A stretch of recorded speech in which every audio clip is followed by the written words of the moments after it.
um pouquinho mais sobre o modelo de arquitetura do computador moderno, né? Ou seja, como é que aconteceu isso, como é que ele é por dentro, o que tem que ter lá por dentro. Deixa eu abrir aqui os slides. E esse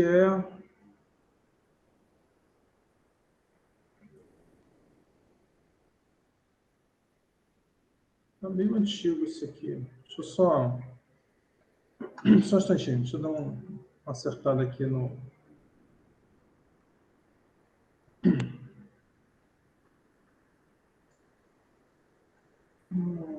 Aqui tem um problema de compartilhamento aqui, não sei por que desse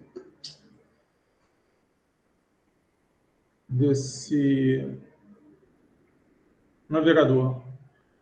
Eu tenho que gerar um PDF, o outro PDF está aqui, está muito antigo. Então, segura.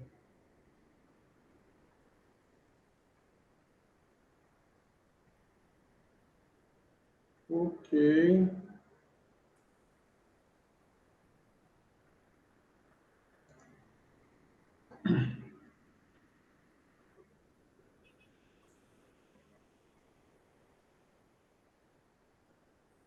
Bom, prontinho.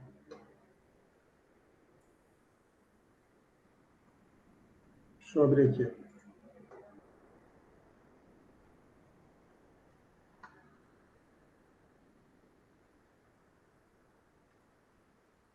Compartilhar.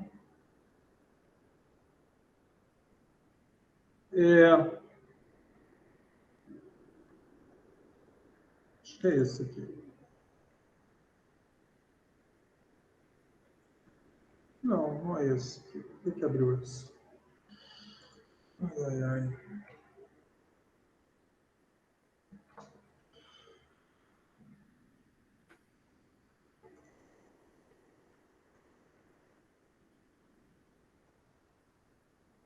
Pronto.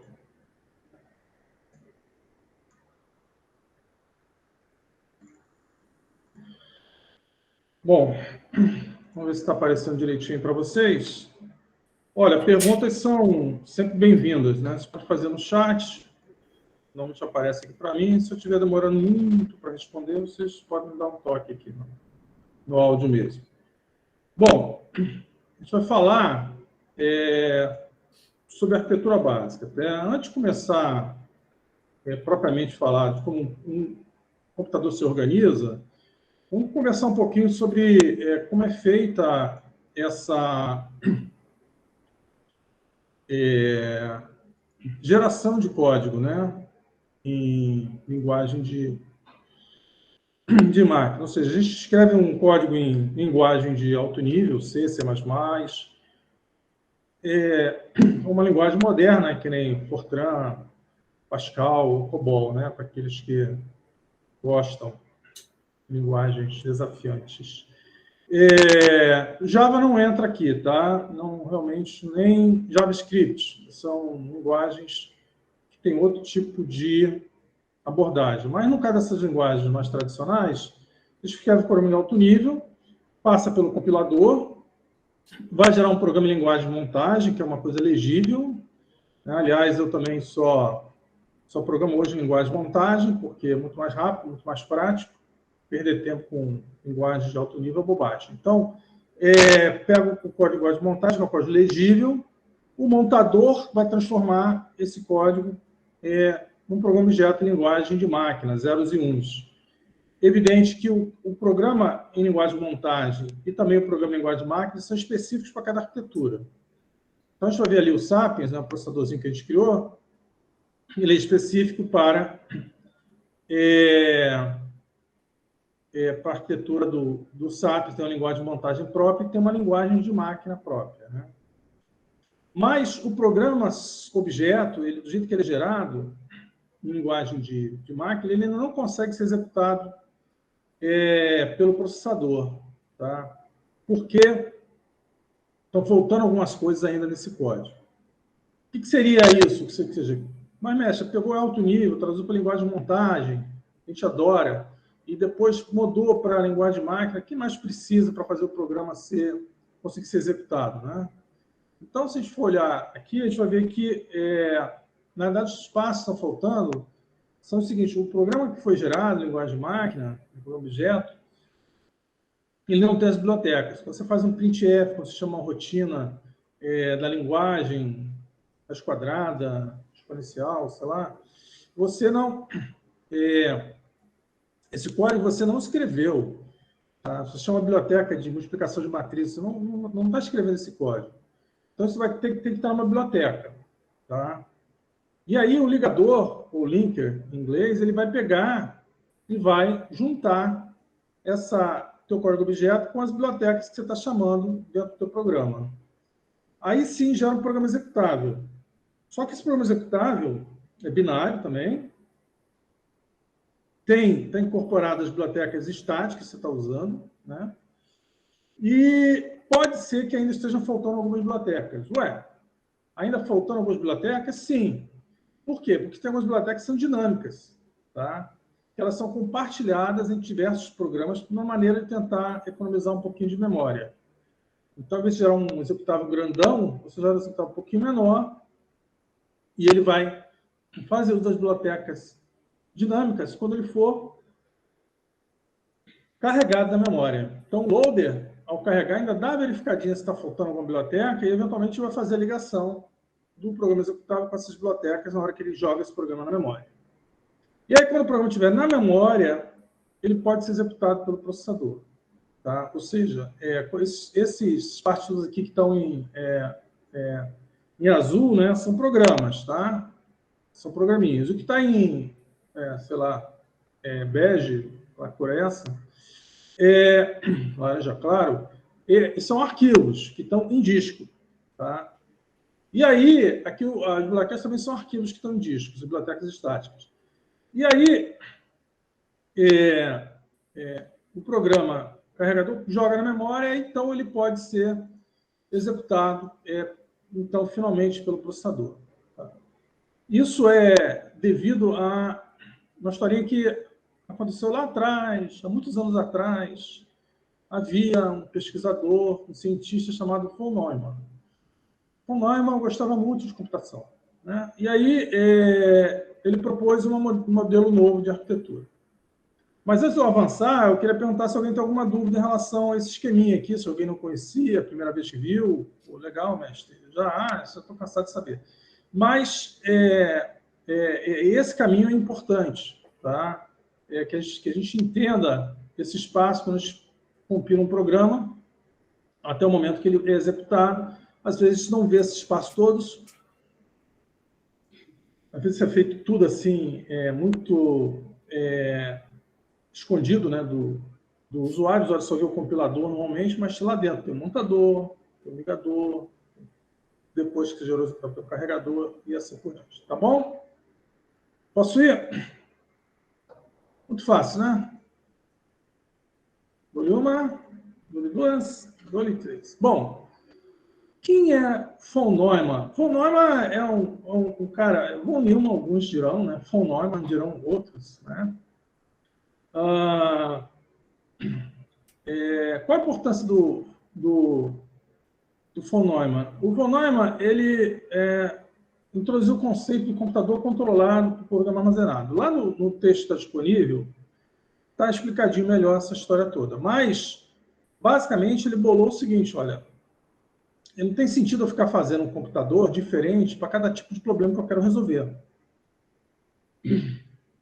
Um computador para calcular balística, um computador para resolver equação parcial, equação diferencial, um computador para resolver. Então, vamos fazer um computador que vai resolver praticamente todos os problemas que a gente tem e a gente vai programar esse cara de acordo com o problema que a gente quer resolver.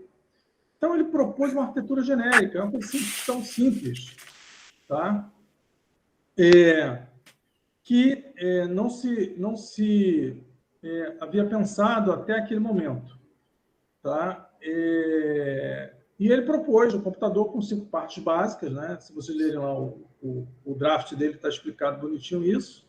No texto também está explicando, só com um resuminho, tá? No outro está mais. Então, leiam o texto em português, depois vai lá para o inglês, vai para facilitar o entendimento. E aí tem 5 partes. Memória principal, onde o programa é carregado. O programa é o quê? Instruções e dados, tá? A unidade lógica aritmética, que vai fazer as contas, né? A unidade de controle, que vai interpretar as instruções e buscar os dados dessas instruções. A unidade de entrada e a unidade de saída. São modelos de von Neumann, tá? As operações a serem realizadas pelo computador são definidas pelos dados e instruções do programa carregado. Aqui tem um link, eu acho que é para o artigo do von Neumann. Deixa eu abrir aqui só para ter certeza disso. É um texto em português, tá? A obra Legado de von Neumann, as contribuições do Thomas Kowalski, tá? Ele dá um contexto lá das máquinas, todo o contexto histórico, e fala do trabalho lá do von Neumann, que foi um draft, né, que não chegou a ser completado, mas teve grande impacto. Ele conta uma historinha bonita, mas ele não fala muito da arquitetura do DVAC, mas conta um pouquinho da história do von Neumann lá, tá?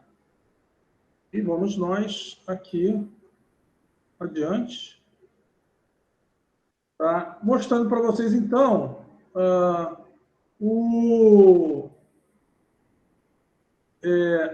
proposta de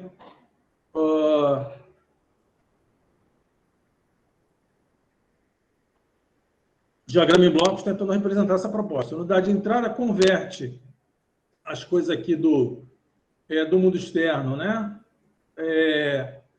Para binário, carrega na memória, tá? A unidade de saída pega na memória e converte binário para analógico, uma coisa que a gente entenda, imprime, mostra na tela, faz o que for. A unidade aritmética e lógica faz as contas, e a unidade de controle vai lá. Na proposta de Neumann tem outros nomes, eles chamam isso aqui de Central Arithmetic, unidade de entrada é entrada e unidade de saída é saída, memória é memória, unidade de controle é Control Center, se não me engano, coisa assim, tá? Bom, mas esse modelinho bem simples já era suficiente para fazer tudo que o computador moderno faz. E essa máquina, proposta por Neumann, ela tinha 10 instruções. Então, o primeiro processador já nasceu RISC, né? Conjunto reduzido de instruções, só tinha 10 instruções. E fazia, segundo ele, resolvia os problemas todos. Só tinha uma instrução de desvio. Muito interessante. Tá bom? Então, o lance todo do von Neumann foi propor o conceito do computador controlado por programa armazenado. Um nome bonito, mas que significa que você carregava um programa na memória e esse programa dizia, ou diz, né, até hoje, o que o computador vai fazer. E a gente tem hoje um computador que roda música, né, tem aplicativo de música, aplicativo de internet, editor de texto, compilador, e aí a infinidade de coisas que se faz hoje em dia é impressionante. Tá? O que muda um pouquinho são as unidades de entrada, unidade de saída, mas esse núcleo aqui não difere muito de um computador para outro. Perfeito?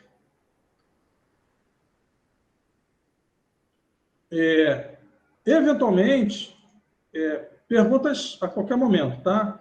Eventualmente, esse modelo evoluiu com o que chama, alguns autores, né, chamam modelo de barramento do sistema. Eu gosto, tá? Porque durante muito tempo foi assim o computador, né? Hoje em dia é um pouquinho diferente, eu vou mostrar também. Mas incorporou aqui nesse modelo, além da memória, essa unidade de entrada e saída é uma abstração, tá? Na verdade, são vários controladores. Eu estou preparando até um texto novo, depois eu coloco lá para vocês. Não vai ficar pronto, mas eu estou preparando um texto novo que detalha melhor isso. Mas a unidade de entrada é uma abstração que agrega todas as unidades de entrada e unidade de saída do computador. A memória continua sendo memória, você carrega os programas, os programas lá, que são instruções e dados em formato binário. Lembrando, tudo dentro do computador está sempre no formato binário. E aqui o processador surge como elemento agregador da unidade aritmética e lógica, da unidade de controle, e agora também tem os registradores. Tá? O que são registradores? São elementos de memória temporária, colocada ali junto da ALU, da unidade aritmética e lógica, para poder agilizar as operações aritméticas, sem precisar, em alguns casos, memória para poder fazer as contas. Perfeito?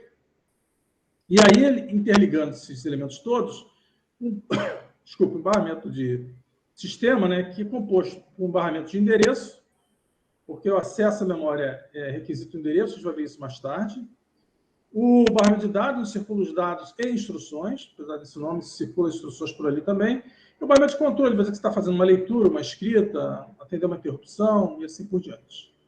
Tá? Sinal de relógio, tá? A gente agregou ali. Então, o modelo do von Neumann, ele evoluiu para esse modelo que foi utilizado durante muito tempo. Hoje em dia é um pouquinho diferente ainda disso, tá? Mas a grande inovação aqui é o processador.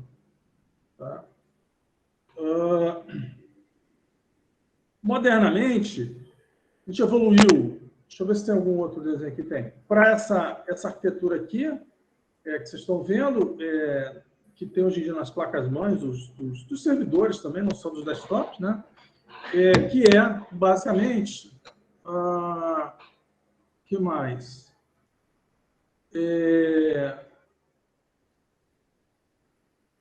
Que é, basicamente,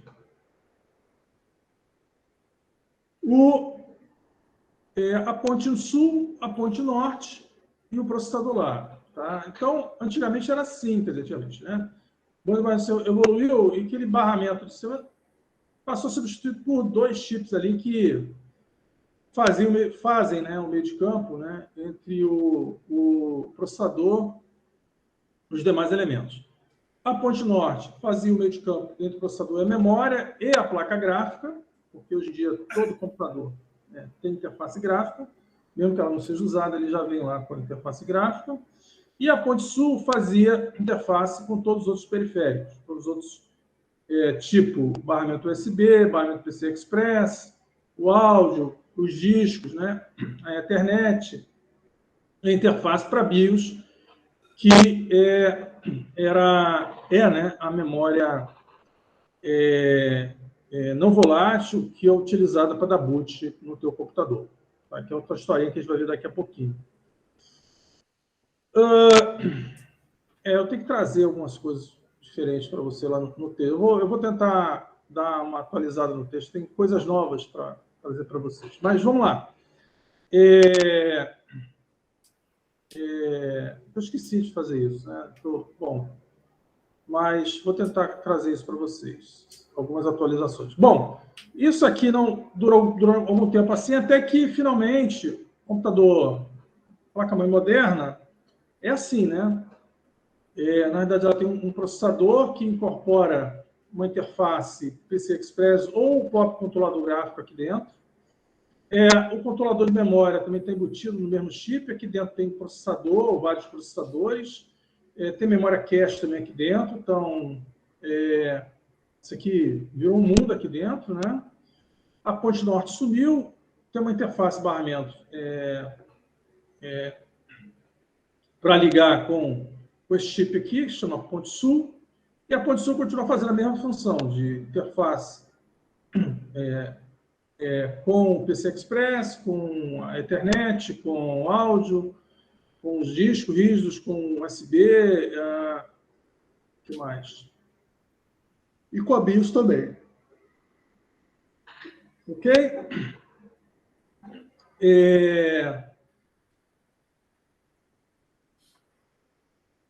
Vamos dizer assim, os autores não abordam muito isso, mas praticamente todo computador, seja Macintosh, pode ser um servidor qualquer, não precisa ser exatamente um compatível com o BMPC, mas a exceção do teu celular, né, que talvez seja a única coisa assim diferente disso, dos sistemas embutidos, mas os computadores, no geral, normalmente têm essa arquitetura aqui. Tranquilo? Dudas? Não há dúvidas? Posso ir? Então, essa é, assim, muito sucintamente, a história da evolução da arquitetura do computador. Tá? Ah, mestre, então o curso acabou? Não. Agora a gente vai olhar cada um desses elementos com mais detalhe. A gente vai estudar o processador com mais detalhe, vai estudar a memória cache, hierarquia de memória, vamos estudar a entrada e saída, vamos estar trabalhando para entender melhor cada um desses elementos. Não dá para ver tudo, sorry about that, né? Não, infelizmente, mas a gente vai tentar ver os pontos mais importantes, os pontos principais. Ok? Posso ir?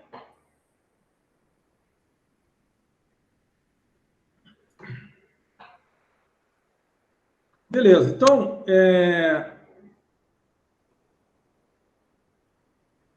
que tem mais no computador? O computador tem a memória primária, né? A unidade de memória primária ou principal, é formada pela memória volátil e pela memória não volátil. Tá?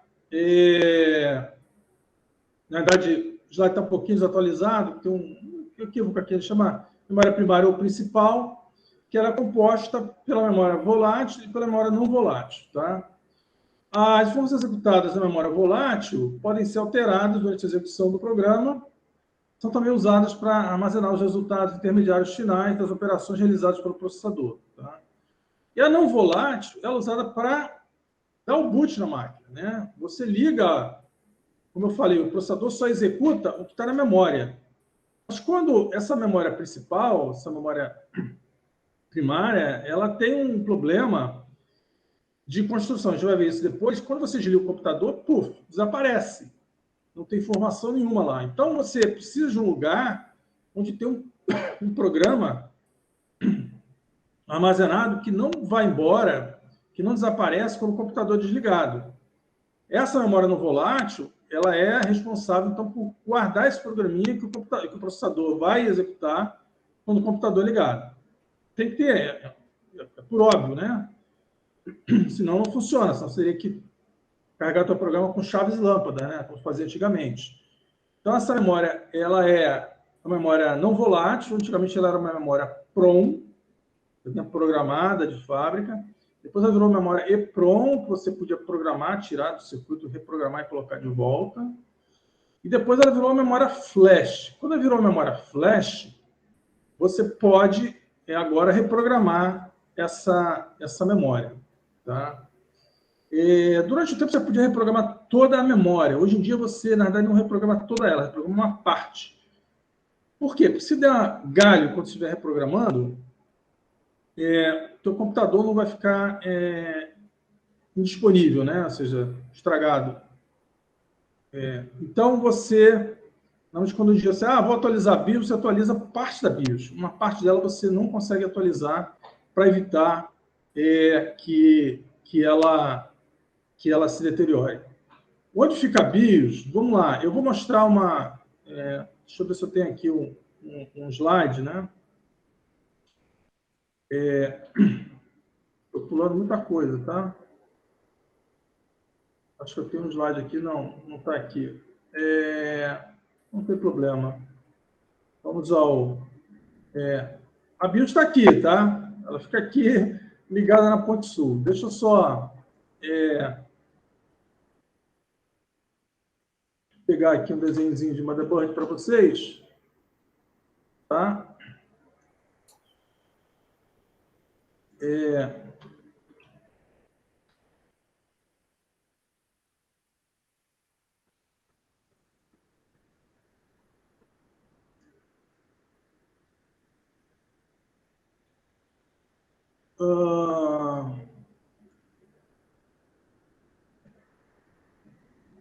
Tem várias fotos aqui.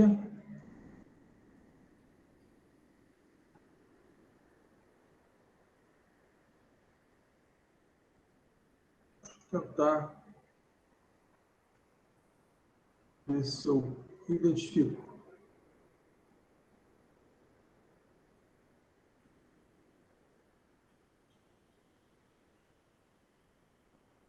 Não, está difícil aqui. Deixa eu pegar outra versão aqui. Depois eu dou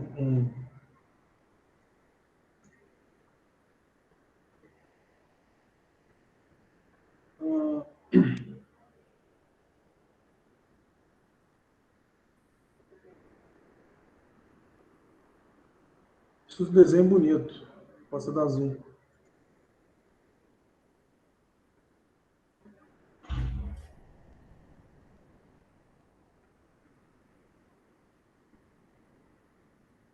Ai, Jesus.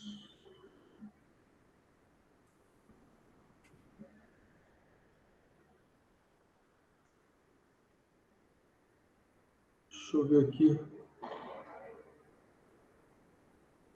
Tá aqui, acho que dá para ver.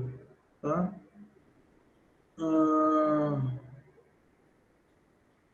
Tem dois chipzinhos aqui, eu vou chutar um deles aqui para vocês, tá? Deixa eu ver se está aparecendo aí para vocês. Tá. Aqui, se olhar aqui nesse desenhozinho, aqui são dois processadores, né?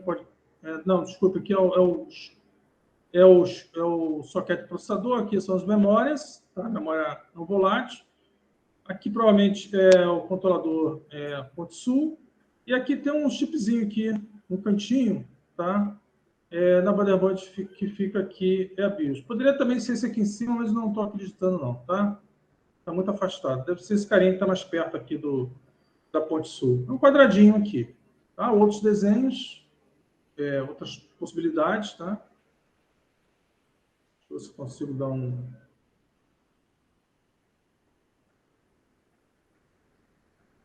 zoom.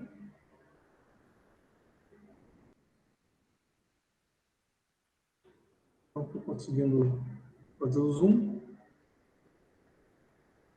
Mas seria lá aquele quadradinho pequenininho ali. Tá? Tem um outro desenho que tem um zoom dela aqui. O cara botou aqui meio faz de conta, né? Porque não está desenhado, não está escrito BIOS.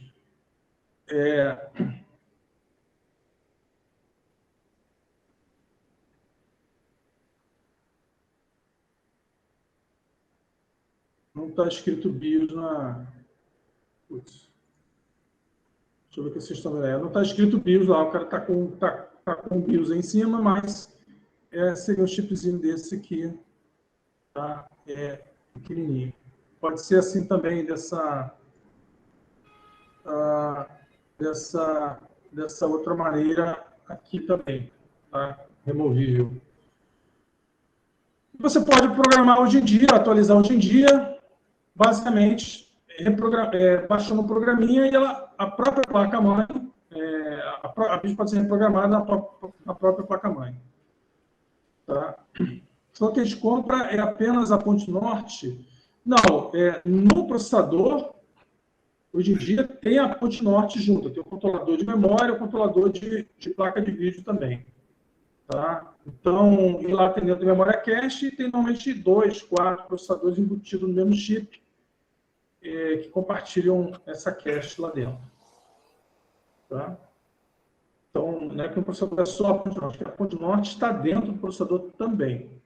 Tá? E a BIOS está lá do lado de fora da placa. É identificável. Tá? Você abre o computador, provavelmente não está escrito BIOS ali, todas as letras, mas em algumas placas está, né? Esse exemplo aqui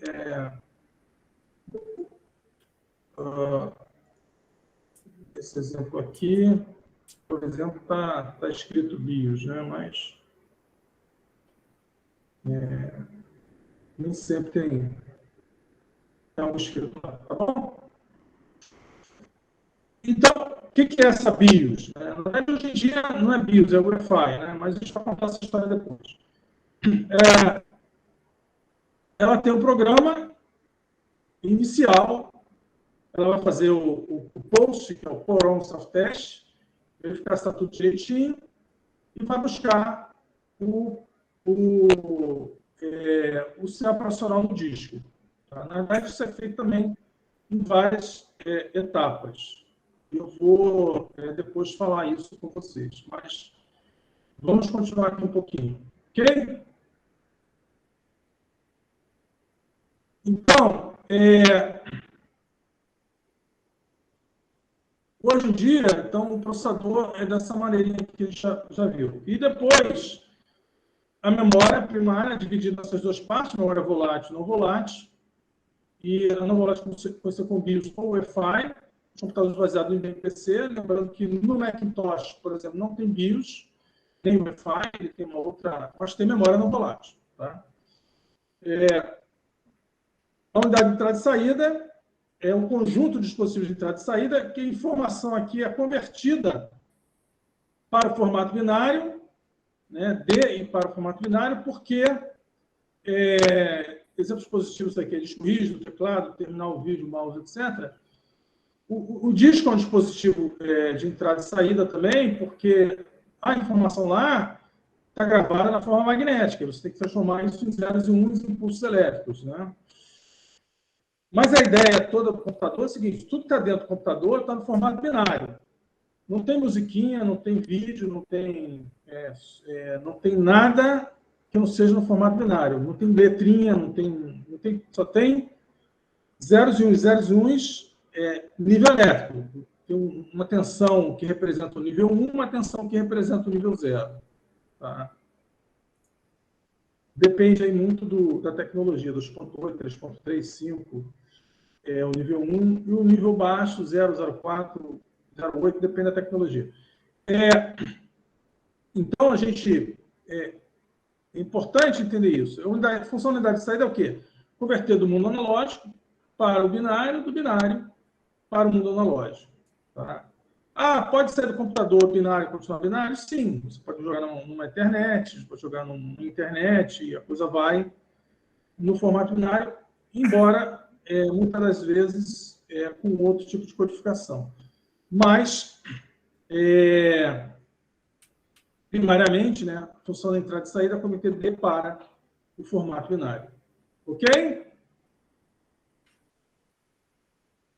Ok. A nossa ideia, gente, é estudar o funcionamento do computador e desses elementos. A gente vai estudar a entrada e saída, vai estudar a memória, vai estudar o processador. Perfeito? A memória secundária, ela faz parte do I/O, ela é onde os programas e seus dados estão armazenados, né? Incluindo o sistema operacional. Ela é constituída principalmente pelo conjunto de discos magnéticos, né? E cada vez mais também pelos discos de estado sólido. São características da memória secundária: é o armazenamento de forma permanente, persistente, né, que a gente chama, mesmo com o computador desligado. No teu celular, essa função é feita pelo SSD, tá? Lá também tem uma memória não volátil, uma memória secundária, que é o teu SSD, já tem um lá dentro do teu celular, você pode, em alguns casos, agregar mais um removível. Tá? Há vários outros tipos de dispositivos na memória secundária, removíveis ou não, tais como fita magnética, disco óptico, né? Está errado aqui, né? Óptico, de ouvido, né? É óptico, entre outros. É um erro que a gente comete frequentemente, né? Uma das características da memória secundária é o alto volume de dados e o baixo custo de armazenamento por byte, quando comparado com a memória principal. Tá? É muito barato se armazenar as coisas no HD. No SSD é um pouquinho mais caro, né?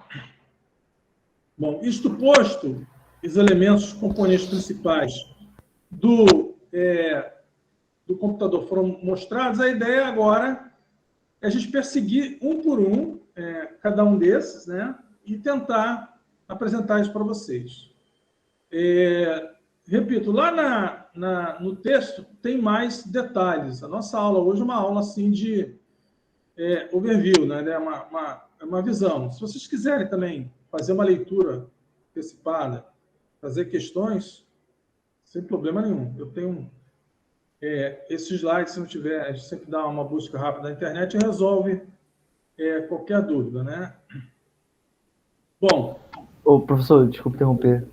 É porque eu mandei uma dúvida aí no chat. É porque eu tinha entendido a memória a memória volátil da memória principal, da memória primária, como sendo a memória secundária.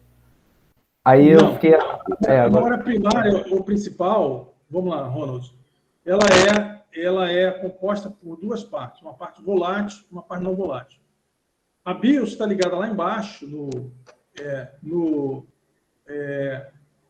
na ponte sul, tá? Mas ela é a memória primária, ela é a memória principal, tá bom? Memória secundária é tudo que está ligado aqui no SATA, ou no PC Express, tá? No USB, tá? São outros elementos em que a informação também é guardada em caráter permanente, tá? Mas qual a diferença? O processador não pode executar um programa que está na memória secundária. A informação que está na memória secundária tem que ser trazida para a memória primária, ou principal, tá? Que é essa memóriazinha aqui é volátil, para poder executar. Então, está lá no HD, ele vai trazer, vou jogar aqui na memória principal, tá? E o processador consegue executar. Então, a diferença da BIOS ou do Wi-Fi é que ela é não volátil, mas ela é também memória primária, memória principal. Esclareceu, Ronald? Entendi sim. Tá bom? Então, o processador não consegue ir lá no HD, no disco, mesmo no SSD, e executar os programas. Isso tem que ser carregado. Tem todo um trâmitezinho assim, né, burocrático, para trazer a informação do disco para a memória, mas ela tem que se carregar na memória para o processador executar. E aqui, está faltando aqui um gapzinho, eu vou tentar esclarecer isso depois, como é que o computador dá o boot, né? Como é que ele é ligado. Né? Mas vamos... eu estou ainda organizando essa informação melhor, mas eu vou tentar falar a respeito dela para vocês, tá? Deixa eu ver se eu acho aqui alguma coisa aqui.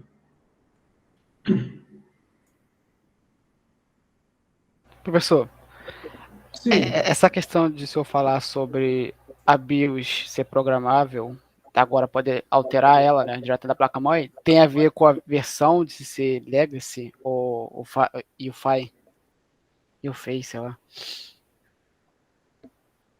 Bom, tem dois... Vamos lá. Essa memória não volátil que você usa para dar boot, ela pode ser, basicamente, tá, de dois padrões no IBM-PC. Tá? Como é que é a história? Lá na história da computação, a IBM lançou o computador IBM-PC, depois a Microsoft assumiu e fez o sistema operacional, e de lá para cá, o computador pessoal, o IBM-PC virou sinônimo de computador pessoal, mas nem tudo é IBM-PC. Você tem, por exemplo, o Macintosh, que é totalmente diferente. Então, ele tem uma memória não volátil lá, mas você não pode chamar de BIOS. Ok? Tem um nome lá que a Apple dá lá para essa memória não volátil dela. A BIOS do IBM-PC, que é a mais comum, ela evoluiu e hoje em dia ela é Wi-Fi. Tá bom? Então, porque a BIOS tem muitas limitações, a gente vai falar um pouquinho disso, que a Wi-Fi procura resolver. Tá? Eu vou explicar primeiro o processador básico para vocês, depois eu falo um pouquinho mais sobre esse processo da gente fazer do processo de boot, a diferença do boot da BIOS, um pouquinho do boot da Wi-Fi. É que eu estou atualizando essa informação, a gente tem uma dificuldade na pandemia, né, de acesso à biblioteca, agora deve estar reabrindo, tá? Mas o que eu procurei fazer? Eu procurei trazer alguns textos que eu tenho trabalhado, né, e deixá-los disponíveis para vocês. Então, a ideia é que vocês não precisem estar recorrendo a nenhum livro para estar podendo acompanhar o curso. Mas tem livros, está na referência lá, que vocês podem eventualmente consultar para complementar o que eu estou falando. Tá? Mas vamos lá. Dentro do processador, o que tem? Tá? Vamos conversar primeiro o que tem lá dentro. O que tem dentro desse Intel aí, qualquer coisa? Tá? De uma maneira simplificada, o processador é o conjunto da unidade aritmética e lógica dos registradores da unidade de controle. Hoje em dia, o que ainda tem lá dentro? Você tem mais de um processador, tem vários núcleos. Você tem uma memória cache também, que a gente vai estudar. Você tem um controlador de memória, você tem um controlador de PCI Express ou o próprio controlador de vídeo lá dentro. Tá? Tem alguns tipos que tem um próprio controlador de vídeo. O que o processador faz? Ele executa os programas armazenados na memória principal, e só na memória principal. Ele não executa nada na memória secundária. Ele vai buscar as instruções do programa, vai examiná-las, né? E vai executar uma após a outra. Então, ele vai fazer o quê? Busca instruções e dados na memória, programa a transferência de dados entre a memória e o dispositivo de entrada e saída, decodifica as instruções, executa as instruções, né, com as operações aritméticas e lógicas envolvidas, responde aos sinais dos dispositivos de entrada e saída, como reset, interrupção, entre outros. Tá? Então, o processador ele vai fazer essas funções. Ele essa palavra meio batida, né, meio manjada, mas ele é o cérebro do computador. Né? Ele é o cara que faz tudo, mas ele faz tudo que esteja lá na memória. E ele conta com alguns auxiliares para ajudá-lo nesse trabalho, como o controlador de DMA, o controlador de interrupção, tá? E os controladores dos periféricos de uma maneira geral. Tá? Ele faz o trabalho nobre, que são as contas, né? Os trabalhos aritméticos, ele conta também com a ajuda do processador gráfico para fazer apresentar as imagens, né? Permitir que a gente, por exemplo, esteja conversando agora aqui pela web. Ok? Então, o processador é a fotinha aqui do Core 7, né? Frente por trás, tem aqui dentro vários núcleos, memória cache, aquela coisa que eu falei. Então, é um agregado aqui de funções muito grande aqui nos processadores modernos, nos chips, né? O que tem lá dentro? Lá dentro é a unidade aritmética e lógica, que a gente representa por esse desenhozinho. Tá? Ela pode somar 2 operandos, subtrair por vez, tá? A e B, vamos chamar aqui. O que ela vai fazer é dito aqui pelo F, a função que ela vai executar. O R é o resultado da soma, subtração, multiplicação de A com B, é o R, e o D são as flags, ou seja, se aquela operação deu negativa, deu overflow, essas coisas todas. Bom, a largura da arquitetura do processador, os primeiros processadores tinham 4 bits apenas, o 4004, é definido pela largura em bits de um operando inteiro que pode ser utilizado, que pode ser processado, né, em uma única operação pela unidade aritmética e lógica. Então, ela pode somar 2 operandos de 8 bits de uma vez só, vai ser um processador de 8 bits. Pode somar 2 operandos de 64 bits, vai ser uma arquitetura de 64 bits. Como consequência direta dessa largura, do tamanho da LU, a largura em bits do maior operando irá determinar normalmente a largura em bits do acumulador, dos registradores de uso geral do processador. Tá? Não há sentido que eles sejam maiores do que o maior operando da LU, nem menores. Porém, às vezes pode acontecer essas diferenças. Né? Mas o que eu estou querendo dizer para vocês é o seguinte: o que determina a largura de uma arquitetura, do processador C8, 16, 32, 64 bits, é o tamanho do operando que a LU pode executar num único ciclo. Ok? Então, só para deixar claro, eu gostaria que vocês, alunos do FRJ, ao sair daqui, não confundissem isso. Jamais, né? A largura de uma arquitetura não é o tamanho em bits da instrução daquele processador. Não é a largura em bits do armazenamento de dados, interno ou externo, do processador. Não é a largura em bits do operando da unidade de pontos flutuantes, porque durante muito tempo esses operandos foram maiores, e às vezes são maiores, do que os operandos da unidade inteira. Você pode ter um processador de 64 bits com ponto flutuante de 80. Tá? Não é a largura em bits do apontador de instruções, nem do barramento de endereço. Embora a tendência, né, é que o apontador de instruções cresça na mesma proporção da arquitetura, porque ele é um dos registradores utilizados, né, pelas instruções, e a tendência é ele crescer junto também com a largura da LU. Então, no processador, você tem registradores, elementos de memória, deixa eu ver o desenho daqui a pouquinho, a unidade de aritmética e lógica e a unidade de controle. Ok? Então, hoje eu vou tentar falar um pouquinho sobre esses 3 caras. Tá? Então, a largura, principalmente, ela é definida pela luz. Deixa eu só fazer uma contagem aqui. Hoje a gente acaba isso, tá bom? O que são os registradores? Então, a largura da unidade aritmética lógica, ou largura de uma operando inteiro, né, que define o tamanho da arquitetura, né, a largura da arquitetura em bits. Tá? E esse aqui, bem vermelho, para vocês não confundirem. Tá? Foi o que eu lembrei. Às vezes, vocês inventam alguma outra coisa para chamar da largura do processador, né? Mas não é. Tá? E isso é importante, tá? Porque não é o tamanho do apontador de instrução, não é o tamanho nem do registrador, tá? O maior registrador dela. Bom. Ô, professor, uma dúvida sobre isso. Essa largura é o que a gente vê, tipo, processador de 64 bits, processador de 32 bits, isso. Ou não? É isso. A diferença do processador por exemplo, o Arduino 8 bits, a luz dele só pode somar 2 operandos de 8 bits, ou seja, 256 mais 256, 512 da overflow, acabou. Tá? O processador de 32 bits vai somar lá 4 milhões, né? 388.436, que vai dar overflow, mas vai gerar lá um resultado. Porque nada, ele pede um bit de sinal, né? Então 2 bilhões, alguma coisa, etc. Então soma 2 bilhões qualquer coisa, e aí dá um resultado lá perto de 4 bilhões, com overflow também. Tá? Então a largura maior operando quando a gente chama a arquitetura de esse processador é de 32, é de 64, é de 8, assim por diante. Ok? Ok. Bom, lá dentro tem os registradores, né?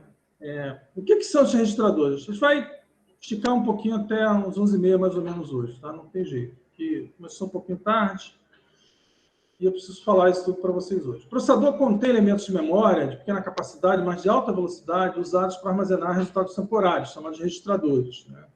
O conjunto de registradores tem um nome também, chama banco registrador. Em inglês é register file. Mas, por favor, não façam, eu já vi isso, né? Porque arquivo de registrador não é banco de registradores, tá?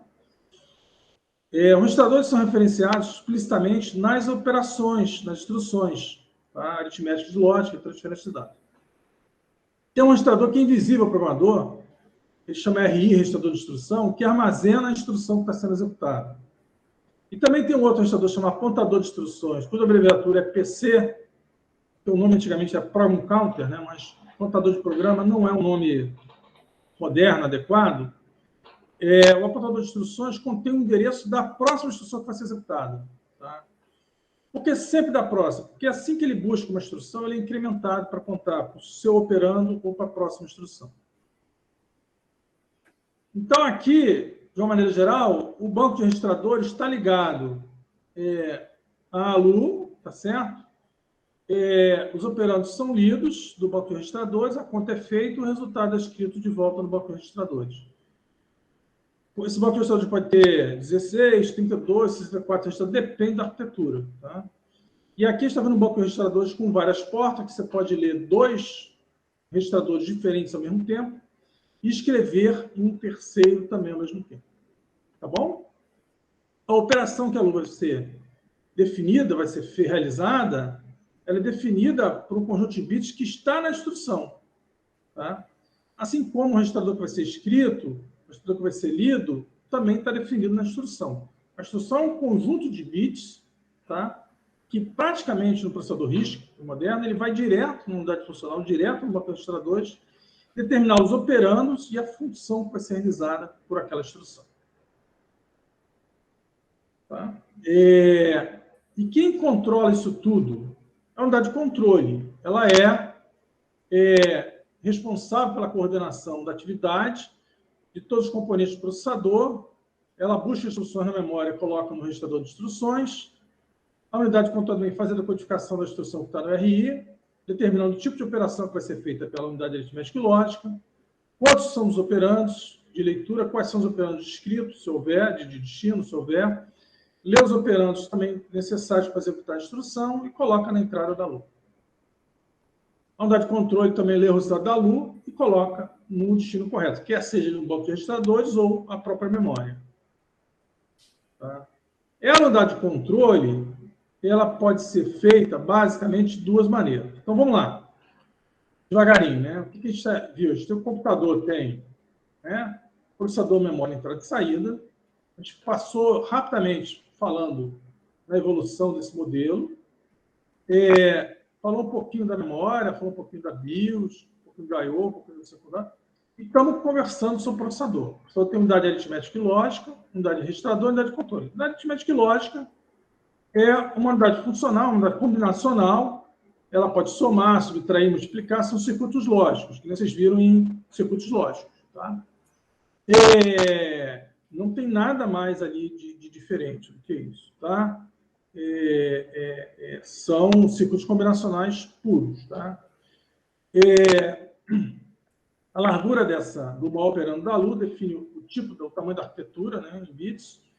E junto dessa LU tem um conjunto de registradores que tem os operandos das instruções, por que não da memória?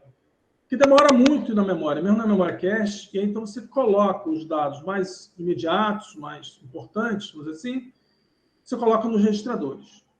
Algumas arquiteturas só tem um registrador, chama acumulador.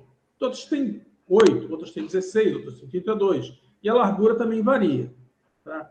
Por que a largura do registrador normalmente é igual à largura da LU? Porque você lê do banco de registradores, joga para a LU. Então é normal, é natural que os registradores tenham a mesma largura inteiros, né, que a LU inteira. Tá bom? A unidade de controle está controlando tudo isso. Ela que diz que vai lá na memória, pega a instrução, coloca no RI. Eu vou mostrar depois um modelinho mais ou menos completo, como é o processador. E ela vai, então, determinar se tem os operandos, como isso. Está tudo codificado nas instruções. Tá?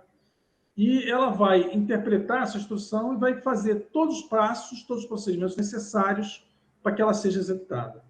Depois que o processador executa uma instrução, o que ele faz? Executa a seguinte, e depois executa outra, e depois executa outra, e executa outra. É a vida do processador, até que a uma hora você desliga o computador e ele vai descansar. Enquanto isso, ele está sempre executando alguma coisa. Coloquei para hibernar. Aí ele para. Mas se está ligado, está fazendo alguma coisa, nem que seja um loop, e espera fazendo nada. Tá bom? Como essa unidade de controle ela pode ser feita, ela pode ser construída de duas maneiras básicas, com o microprograma ou com o controle direto pelo hardware. Não vou entrar aqui em N detalhes sobre como isso é feito. Vamos fazer uma visão geral. Se houver dúvidas, por favor, me interrompa. Sempre, tá? Diga.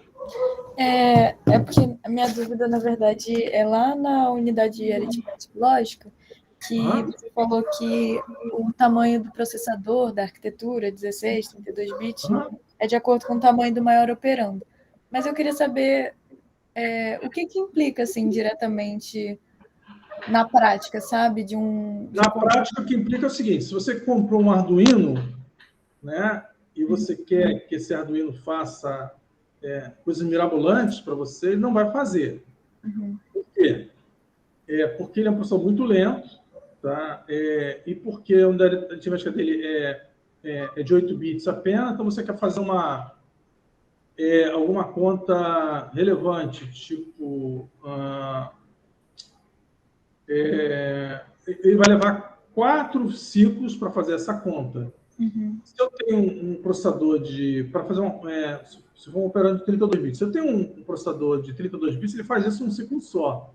Então, de cara, eu diria o seguinte, o processador de 32 bits é pelo menos 4 vezes mais rápido que o de 8 bits. Tá? E o de 64 será pelo menos 2 vezes mais rápido que o de 32 bits, mesmo que ele tenha a mesma frequência. Porque ele vai pegar e vai fazer as contas em bateladas de 64, é muito mais rápido do que fazer em bateladas de 8. Eu queria saber isso mesmo, se a questão é a velocidade, né? Ou seja, quanto menos mais ele vai demorar. Não se trata só exatamente de você levar 4 minutos, você levar mais tempo. Você vai pegar 8 com 8, aí você vai ter que perguntar se deu carry, né? Aí vai ter que usar esse carry na outra, aí soma outro com 8, carry, aí você tem que também movimentar essas informações na memória de 8 em 8 bits. Então, você vai levar 4 acessos à memória para fazer isso, né? Enquanto com o barramento, com os processadores de 64 bits, a tendência também é o barramento ser mais largo, e você traz essa informação de uma vez só da memória para dentro do processador e também consegue processar essa informação mais rápida. Então, tudo é mais largo, né? Quando você acaba aumentando a luz, você aumenta o banco de registradores, aí você percebe que o teu barramento é muito estreito. Mas, por exemplo, antigamente tinha um processador que era 16 bits internamente, mas o barramento externo era de 8 bits. Era 8086, chamava, né? Se eu não me engano. Então, o 8088 está me fugindo a memória aqui, mas ele internamente era 16 bits, mas o barramento externo era de 8 bits. Por quê? Porque todos os periféricos, todos os controladores que tinham disponível no mercado eram de 8 bits. Então, eles acharam que não ficava econômico ter um processador com barramento externo de 6 bits. Ele internamente era 16, mas o barramento externo era de 8. Então, às vezes acontece isso, mas normalmente a tendência é que o barramento externo também seja de 16, 82, 64 bits. Hoje em dia, a gente pega da memória 64 bits por vez. Tá? Então, a largura do barramento de dados para a memória hoje em dia é de 64 bits. Entendi. Obrigada. Tá bom, Sabrina? Professor, Ah, os bits só é relevante para a questão de contas aritméticas, certo? Porque, por exemplo, atualmente, quando a gente se encontra, a gente não tem um computador de 128 bits, processador 128. Porque seria mais relevante para criptografia ou cálculos complexos matemáticos, né? Não para o uso cotidiano de uma pessoa. Vamos lá, o tamanho em bits, ele é função da aplicação. Mas mesmo que seu dado seja pequeno, por exemplo, você tem um vetor. O que acontece hoje em dia, né? Você tem um vetor. O teu vetor é de 8 bits, 16 bits, 32 bits, tá?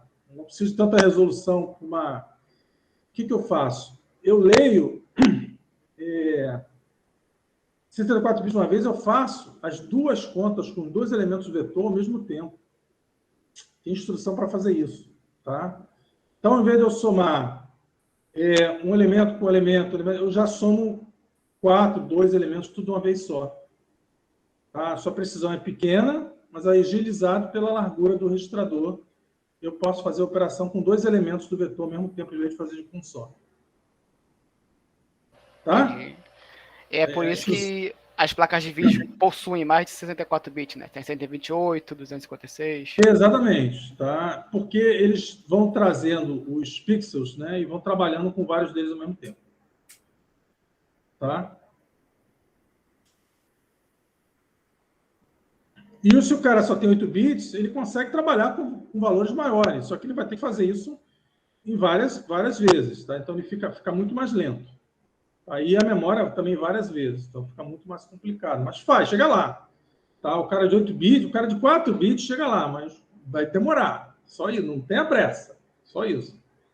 Tá? O Arduino faz as coisas, só que o tempo de resposta dele é lenta, a frequência dele é lenta, os tipos de periféricos que ele endereça, que foram feitos para ele, são diferentes. Você comprar... tem até a plaquinha de vídeo, uma câmera de vídeo, você pode botar no Arduino, tá? Fica bem tosco, a resolução bem baixinha, mas tem lá, placa de vídeo para o Arduino. Tá? Se você está interessado muito no Arduino, não perca o meu curso, próximo semestre, Internet das Coisas. Plim, plim. Tá? Teremos Arduino e outros controladores, tá? Quando voltarmos ao presencial, que tem laboratório, metade do curso é em bancada. Bom, vamos lá. Tentar avançar aqui. Então, a unidade de controle é para ser implementada de 2 maneiras: micrograma ou lógica combinacional, basicamente. Tá? PLA, uma máquina de estados e uma lógica combinacional.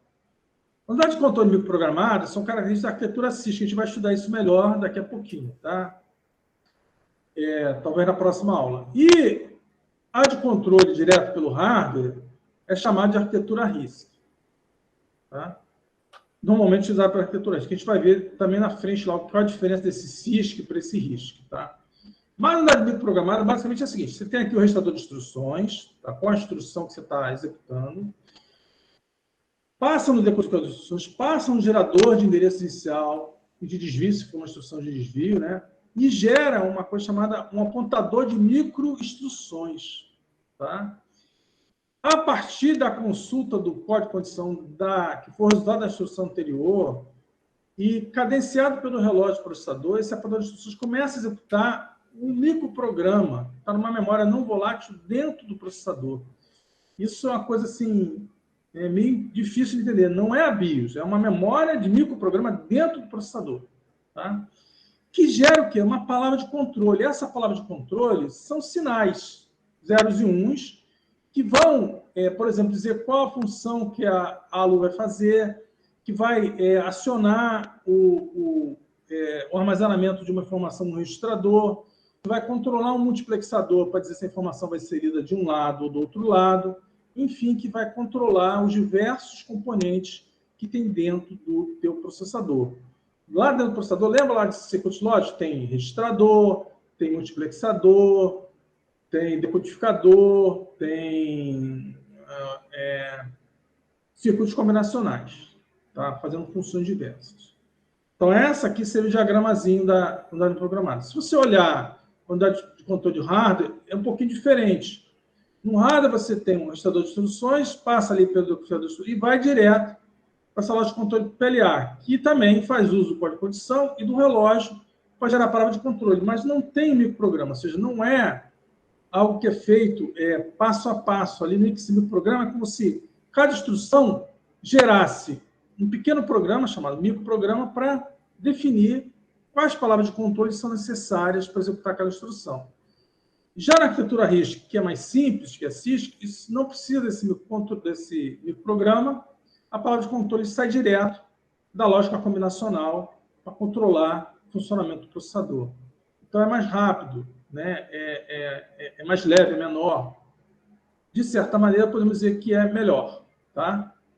Então, essa distinção são as duas maneiras.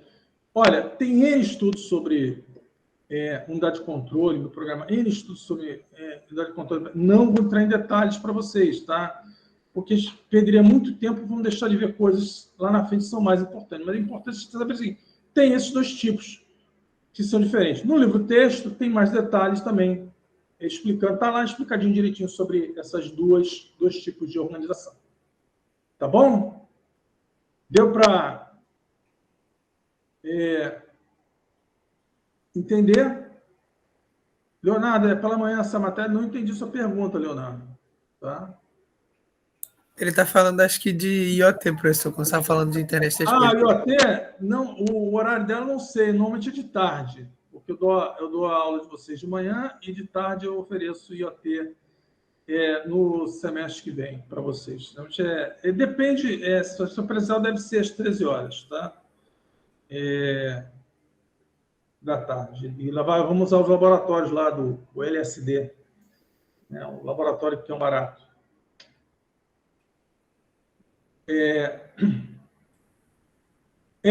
Arduino, mas olha só, é mais do que Arduino. A gente vai usar o ESP diferentes, tá?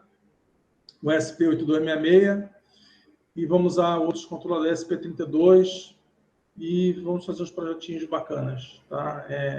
Da bancada, tá? Vamos lá. Período que vem, tá? Vai ter. Para começar a animar a galera para o presencial.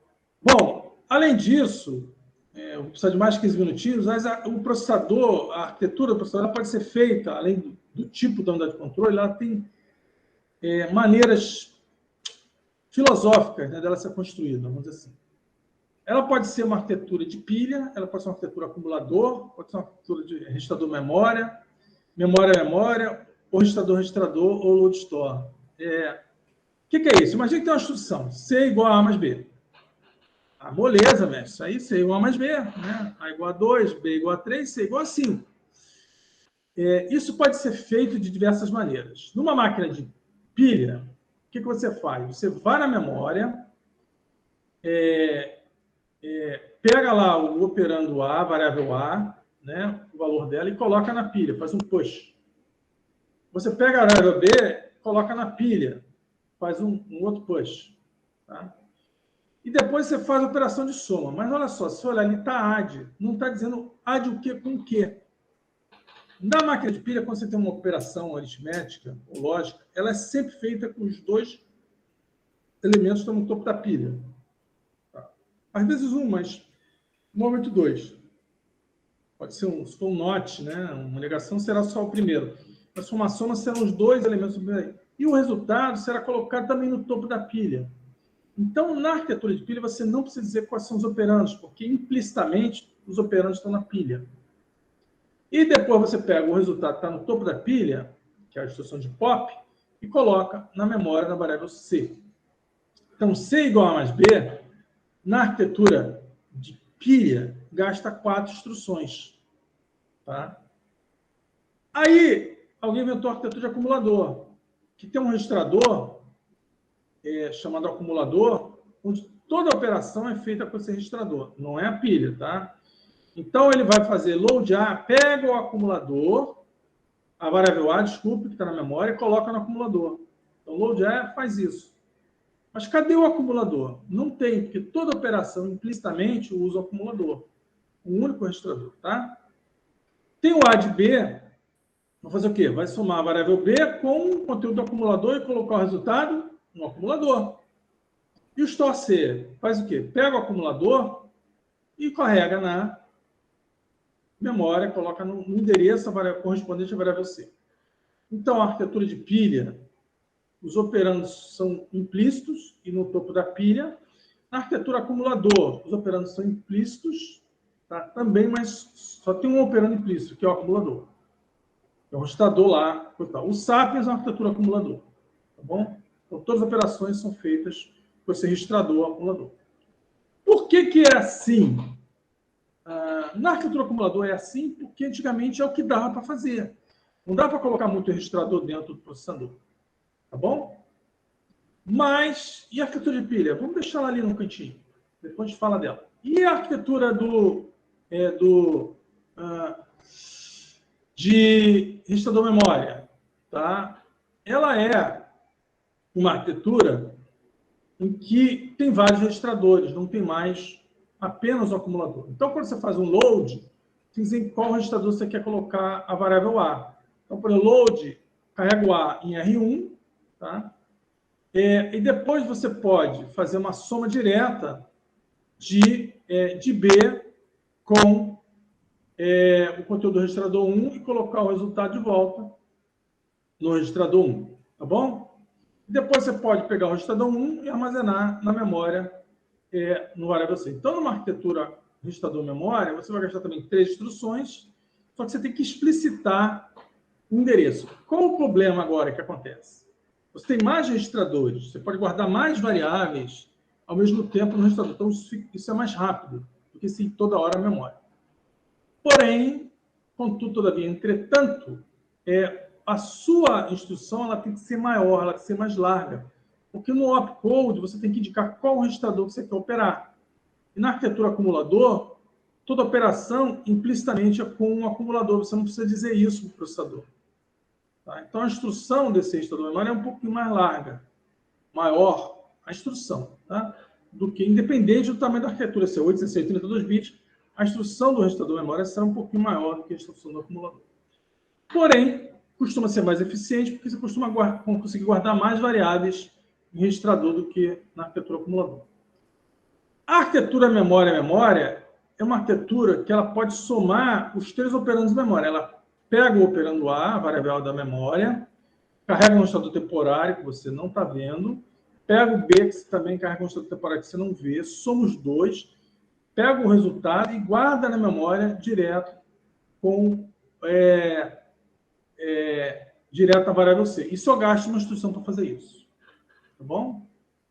E, finalmente, tem a arquitetura registrador-registrador, ou load store, em que só as instruções de load store vão à memória. Então, você faz a carga do A no registrador R1, faz a carga do B no registrador R2, soma R1 com R2, coloca no R3, a instrução tem que dizer isso, e depois pega o R3 e armazena em C. Então, você vai gastar também 4 instruções para fazer essa sominha. Então, lá, você tem várias instruções, tá? E aí, a instrução arquitetura de pilha, arquitetura acumulador, registrador memória, memória e load store. São os 5 tipos principais. Tem outros tipos aí meio exóticos, né? Mas não são muito utilizados, tá? Então, a pergunta, qual é a arquitetura que é mais eficiente e mais utilizada hoje em dia? Por consequência, mais utilizada hoje em dia? A de pilha, acumulador, registrador memória ou load store? A mais usada é de pilha, né? A de pilha, porque o CCC convertir é bem parecido com o que vimos em CompProg, né? A arquitetura mais usada hoje em dia não é a de pilha. Tá? Vamos chutar outra. Memória, acumulador, registrador memória ou load store? Mais uma chance para vocês. Eu acho que a load store está mais parecida com o que a gente via em CompProg. Oi? A load store parece mais com o que a gente via em CompProg, na minha opinião. Pois é, né? Estragou minha surpresa, o professor de CompProg. Mas olha lá. A arquitetura mais eficiente é a de load store. Embora ela tenha operandos, tenha instruções maiores, né? E precise um número de instruções, ela é mais eficiente que a arquitetura memória. Porque a arquitetura memória, ela caracteriza a arquitetura CISC. As instruções são muito complexas e precisam de um microprograma para decodificar essas instruções. Então, isso é mais lento do que usar uma arquitetura load store, que requer apenas uma unidade de controle do tipo direto em hardware, né, ou circuito combinacional, que é muito mais rápido que o microprograma. Então, as arquiteturas load store são arquiteturas campeãs hoje em dia. Tá? Mesmo no processador x86 da Intel hoje em dia, o que é feito é a tradução de instrução x86 para um processador RISC que tem lá dentro. Tá? Então, ele é um processador CISC que faz de conta, né? Porque lá dentro ele é um processador RISC. Mas a arquitetura de pilha ela é muito utilizada. Alguém sabe dizer onde é utilizada a arquitetura de pilha hoje em dia?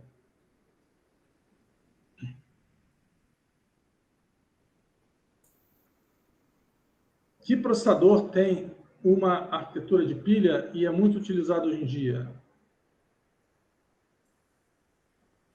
Dou-lhe uma.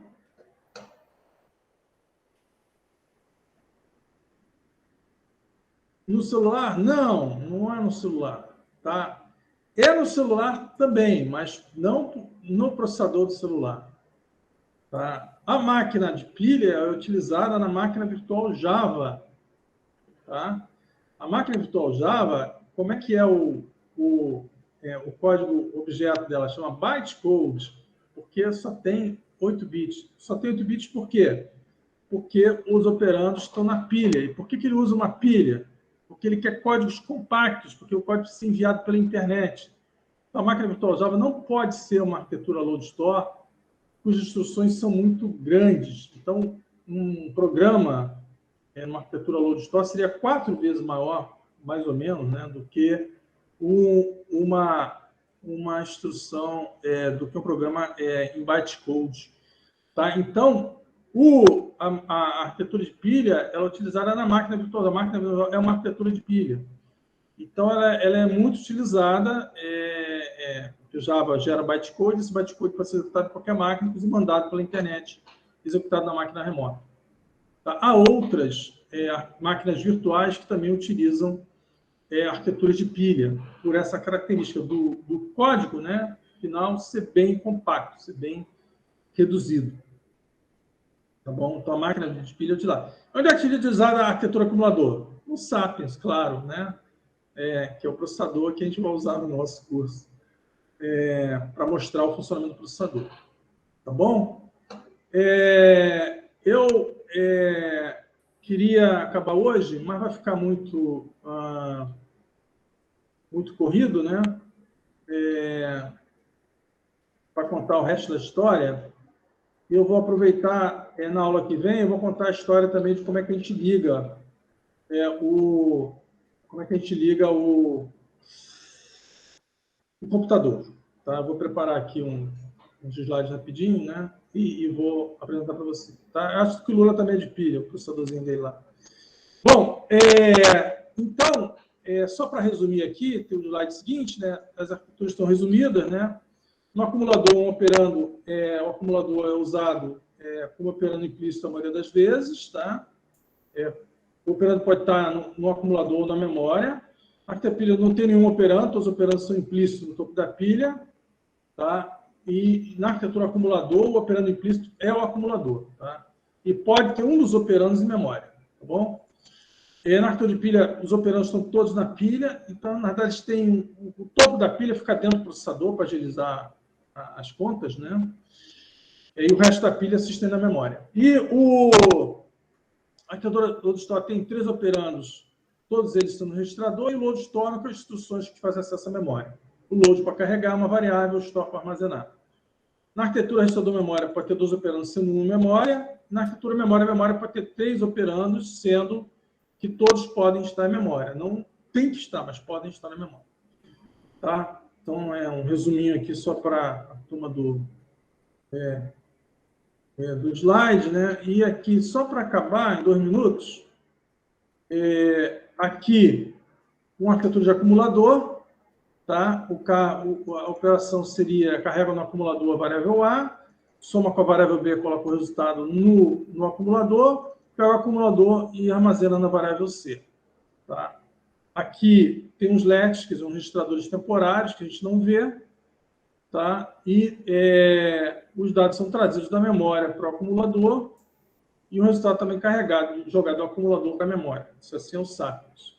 Na arquitetura de pilha, a extensão da pilha fica dentro do processador, não tem nenhum registrador especial, as operações são feitas daquele jeitinho que a gente viu, né? Carrega a variável A no topo da pilha, a B agora no topo da pilha, soma os 2 dados que estão no topo da pilha e pega o resultado e coloca na variável C. Então, seria uma coisa assim, coloco A, coloco a B, depois soma e o resultado fica no topo da pilha. O A e B continuam aqui, tá? Depois tira o topo da pilha e joga o resultado de volta para a memória. Eu não tenho mais desenhos sobre as outras arquiteturas, mas a gente pode depois ver isso também no livro. Eu acho que eu tenho alguns desenhozinhos lá. 11h30, como eu prometi, a gente termina hoje por aqui. A gente demorou um pouquinho para começar, 11h10, não sei o quê, 11h15. Então, a aula é isso, 1h, 1h15, mais ou menos, eu falando. Quanto mais cedo vocês chegarem, mais cedo a gente termina. Normalmente eu estou aqui a partir das 11 horas, que eu fico olhando aqui vocês entrarem, tá? E vamos começar quando tiver uma audiência boa. E é isso. Alguma dúvida, alguma pergunta adicional para vocês? Deixa eu entrar aqui no AVA rapidinho para liberar a presença de vocês. E vocês podem fazer as perguntas aqui, se quiserem. Vai. Tá lento o AVA hoje. Hoje é 23, terça-feira, e a presença está aqui. Para quem não tem celular ou está com dificuldade de anotar, eu vou colocar aqui o código de presença. Vocês podem ir lá até meio-dia e registrar a presença de vocês. O próximo material de leitura é esse aqui, ó. É o material que está no... Deixa eu sair daqui, deixa eu mostrar para vocês, né?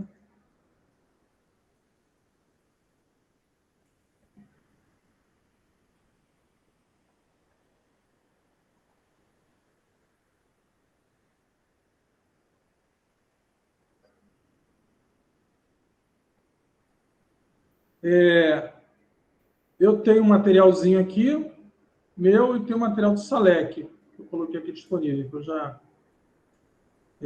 Achei. Eu estou juntando os dois, tá?